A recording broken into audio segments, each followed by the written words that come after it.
नमस्कार मित्रों, आज की कहानी में हम लोग जानने वाले हैं कि स्त्री अपने सुख के लिए किस हद तक गिर सकती है और किस किस को धोखा दे सकती है। इसके अलावा दोस्तों आपको बताएंगे कि कौन सी स्त्री से विवाह करने से आपके घर सुख समृद्धि बने रहेगी और माता लक्ष्मी का वास होगा। इसके साथ ही आपको बताएंगे कि स्त्री का वो कौन सा अंग है जिससे कि रगड़ने से पानी निकलता है और उससे बड़ा कष्ट होता है। जी हाँ दोस्तों, आज की कहानी बहुत ही ज्ञानवर्धक और मार्मिक होने वाली है, इसलिए दोस्तों आप लोगों से हाथ जोड़कर गुजारिश से कहानी को पूरा अंत तक जरूर सुने।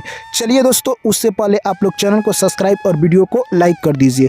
एक बार की बात है, श्री राम प्रभु बैठे हुए थे, तभी माता सीता आती है और तभी देखते हैं श्री राम प्रभु, तभी कहते हैं कि हे सीता, तुम आज विचलित लग रही हो। तभी माता सीता कहती है कि मेरे मन में प्रभु दो प्रश्न चल रहे हैं, क्या आप इन दोनों प्रश्नों का उत्तर देने का प्रयास करेंगे। तभी श्री राम कहते हैं कि बताओ सीते, तुम्हारे मन में दो कौन से प्रश्न हैं। तभी माता सीता कहती है कि कौन सी स्त्री अपने पति को धोखा दे सकती है, यानी कहने का साफ मतलब है कि किस स्त्री से विवाह नहीं करना चाहिए। और मेरा दूसरा प्रश्न है कि स्त्री का वो कौन सा अंग है जिसे रगड़ने से पानी निकलता है। उसके बाद राम प्रभु कहते हैं कि देखो, इस प्रश्न का उत्तर बहुत आसान है, इसके लिए मैं तुम्हें एक छोटा सा कहानी सुनाता हूँ, तुम कहानी को पूरा सुनना। उसके बाद माता सीता कहती है कि ठीक है प्रभु, आप कहानी को शुरू कीजिए। उसके बाद श्री राम कहते हैं कि देखो, एक गाँव में एक छोटा सा किसान रहा करता था जो कि अपने खेती बाड़ी से अनाज उत्पादन किया करता था, परंतु उसके पास बहुत पैसा था।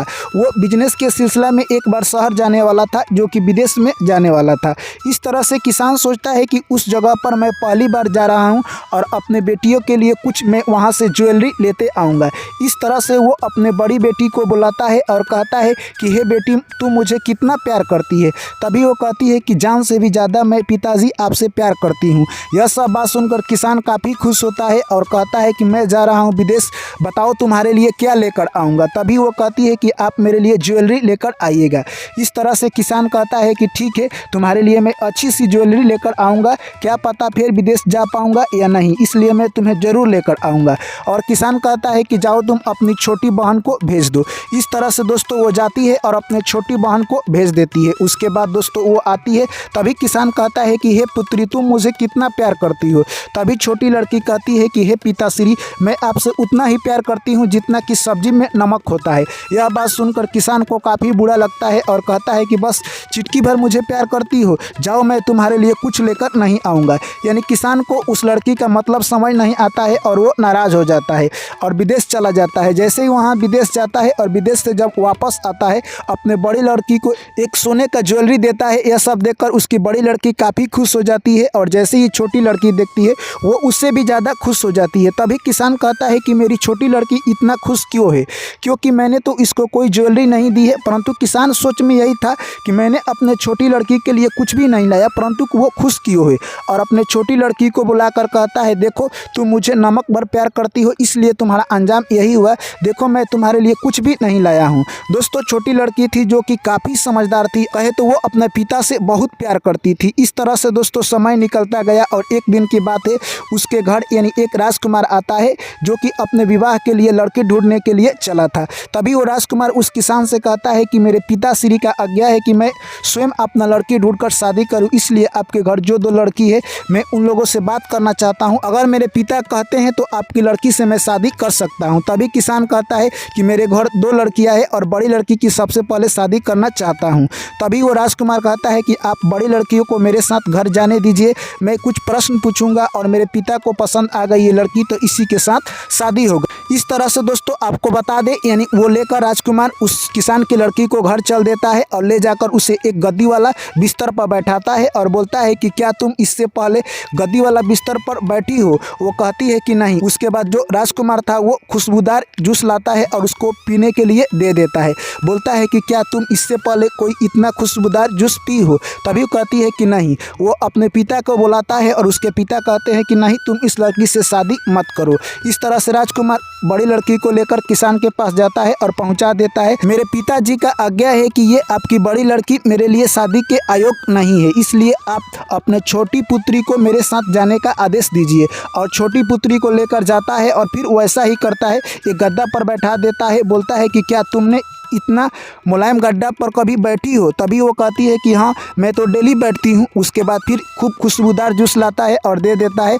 बोलता है कि क्या तुम इतना खुशबूदार जूस कभी पी हो? तभी वो कहती है कि मैं डेली पी हूँ। यह बात सुनकर राजकुमार चौंक जाता है और अपने पिता को बुलाता है। राजा आते हैं और कहते हैं कि हे बेटा, तुम इतना गद्दी वाले बिस्तर पर कहाँ बैठी हो, तुम बताओ। तभी वो कहती है कि हे राजन, मैं इतना गद्दी वाला से भी ज़्यादा बिस्तर पर डेली बैठती थी। जब मैं छोटी थी तो अपने माँ के आंचल में बैठती थी, जो कि माँ के आंचल एक बच्चे के लिए दुनिया का सबसे बड़ा यानी सुरक्षा कवच होता है। इसलिए वो माँ का गोद इस बिस्तर से काफ़ी मुलायम था। यह बात सुनकर राजा गदगद हो जाते हैं और कहते हैं कि क्या तुम्हारा प्रश्नों का उत्तर है? उसके बाद राजा कहते हैं कि तुम इतना मीठ जूस कहाँ पी हो? तभी वो लड़की कहती है कि मैं जब छोटी थी तो माँ का दूध पीती थी, जो कि इससे भी ज़्यादा मीठ था, और माँ का दूध बच्चे के लिए अमृत होता है।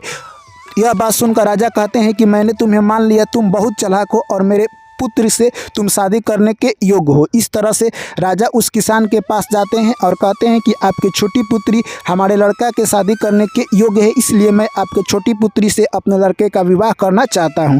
किसान कहता है कि सही है, और कुछ दिनों के बाद उन दोनों की शादी हो जाती है। इस तरह से दोस्तों कहे तो वो दोनों अपना ज़िंदगी अच्छी तरह से व्यतीत कर रहे हैं। एक दिन की बात है, किसान अपनी पुत्री से मिलने के लिए किसान उसके घर जाता है।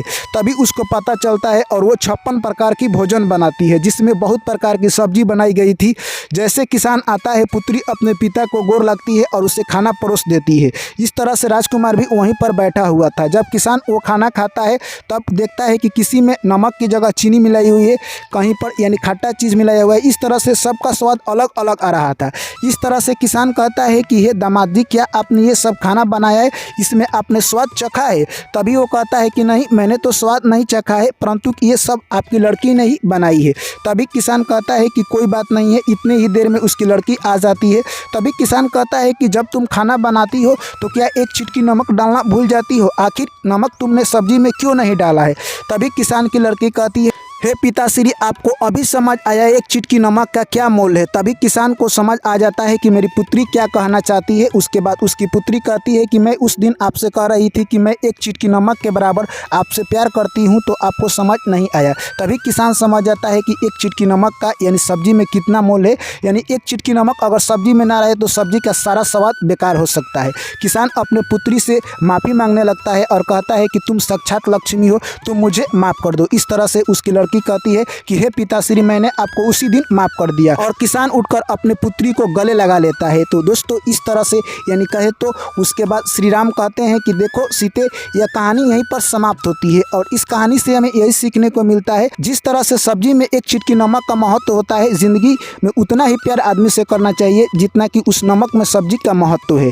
दोस्तों उसके बाद श्री राम कहते हैं कि देखो, इन प्रकार के स्त्रियों से कभी भी विवाह नहीं करना चाहिए। एक जो स्त्री झूठ बोलती है उससे अगर आप विवाह करते हैं तो वो आपको झूठ में फंसा सकती है। दूसरी, जिस स्त्री का चरित्र खराब हो उस स्त्री से कभी भी विवाह नहीं करना चाहिए। और तीसरी, हठी स्त्री से कभी भी विवाह नहीं करना चाहिए, क्योंकि हठी स्त्री अपने हट पर आ जाएगी और वो सच और गलत कुछ नहीं पहचान पाएगी और आपको झूठे अंजाम में यानी कहे तो फंसा सकती है। और चौथी स्त्री, जो कि चरित्र जिसका सही नहीं है, यानी जो चरित्र का मूल्यवान नहीं है, वो अपने चरित्र का आकलन नहीं करती है, ऐसी स्त्री से कभी भी विवाह नहीं करना चाहिए। और पांचवी स्त्री, जो कि यानी रहनदार ना हो, जिसका रहन सहन अच्छा ना हो, उससे भी कभी भी हमें दोस्ती और विवाह नहीं करना चाहिए, नहीं तो आप यानी धोखे में पड़ सकते हैं। और तुम्हारा दूसरा प्रश्न है कि स्त्री का वो कौन सा अंग है जिससे रगड़ने से पानी निकलता है? तो स्त्री के योनि से पानी निकलता है, जो कि सेक्स के दौरान होता है और कोई एक्सरसाइज करने के दौरान भी हो सकता है, जो कि नेचुरल है। तो दोस्तों ये कहानी यहीं पर समाप्त हुई। मैं आशा करता हूँ कि आप लोगों को अच्छी लगी होगी। तो वीडियो को लाइक करें, दोस्तों के साथ शेयर करें और चैनल को जरूर सब्सक्राइब कीजिएगा मेरे दोस्त। आप लोगों से पुनः मुलाकात होगी एक ऐसी ही कहानी में। तब तक आप लोग मुझे दीजिए इजाज़त। सभी साथियों को मेरा प्यार भरा नमस्कार। जय श्री कृष्ण। राधे राधे।